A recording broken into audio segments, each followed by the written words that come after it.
Hello everyone, myself Payal and I am from English Vidya.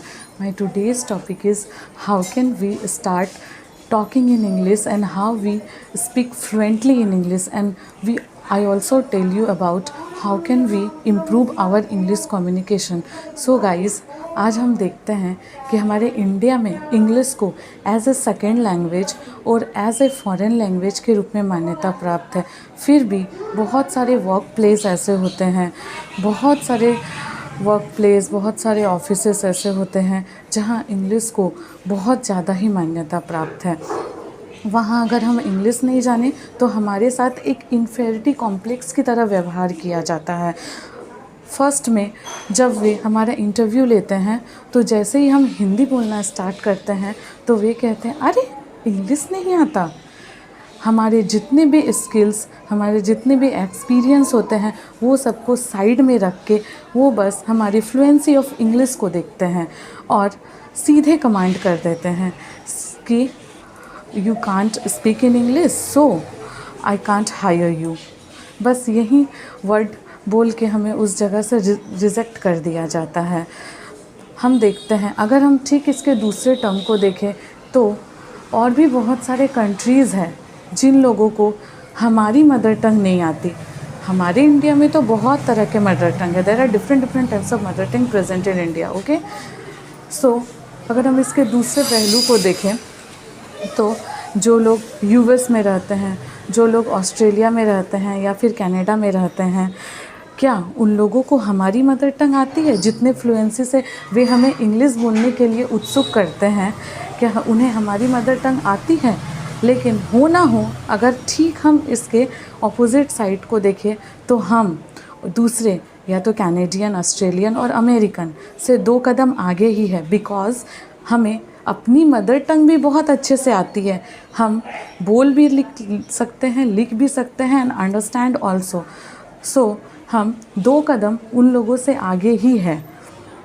हमें अपनी mother tongue भी आती है और हम इंग्लिश में भी फ्लुएंट हैं। सो मैं ये नहीं कह रही हूँ कि हम इंडिया में हैं तो हमें इंग्लिश सीखना नहीं है।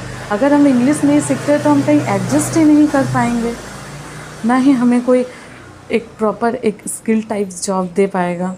सो मेरा आज का टॉपिक ही यही है कि हम अपने इंग्लिश को कैसे जल्द से जल्द इम्प्रूव कर पाए ताकि हम एक वर्क प्लेस पे एडजस्ट हो पाए।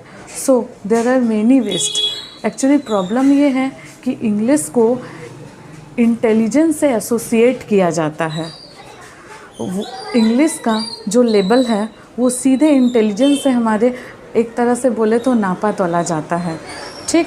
So there are many ways how we can practicing in English.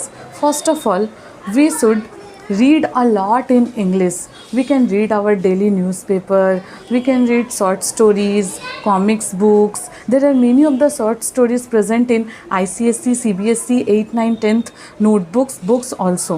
Okay, so we can read.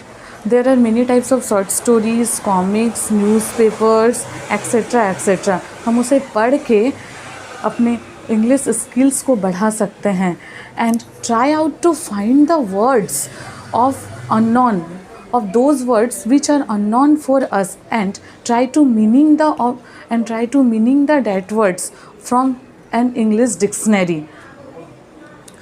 The second term is when we start read in English, then we have to write also in English, writing blogs. Try to write in English and listening also. What type of listening you have to do, what activities you have to do when we have to traveling. So you have to download audiobooks. When we download audiobooks in our traveling period, our listening capacity, our listening skills improve basically in English. Okay, and the most effective term, as much as possible, we can communicate in English to the other peoples. This is the very influent and very effective term we can apply in ourselves. Then we have to improve the basic English also. These 3 points are most effective, guys. That's why I can improve my English communication and speak fluently in English, because nothing is possible without English. In India and other countries is also. I can understand English is the second language, or English is not our mother tongue as a foreign language, but this is also very important in today's worlds, also in today's competitive worlds, because we have also much of the competitor is against in our environment. So if we can't improve our English, we can do anything, nothing else, okay? But try एक चीज़ का करना है कि हमें उनके accent को नहीं अपनाना है.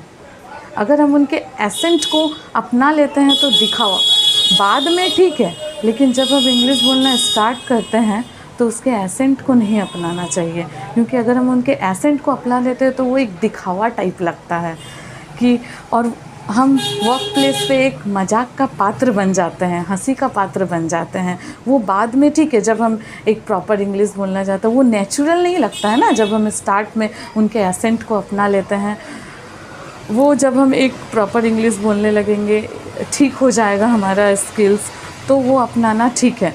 लेकिन फर्स्ट में जब हम उसे अपना लेते हैं तो हम वर्क प्लेस पे हंसी का पात्र बन जाते हैं, मजाक का पात्र बन जाते हैं. इसलिए don't adapt the accent of other countries, okay? First of all, we have to improve in our language, our vocabulary, and build up our own vocabulary. हमें अपना vocabulary तैयार करना चाहिए जिससे हम अपने इंग्लिश को improve कर सकें.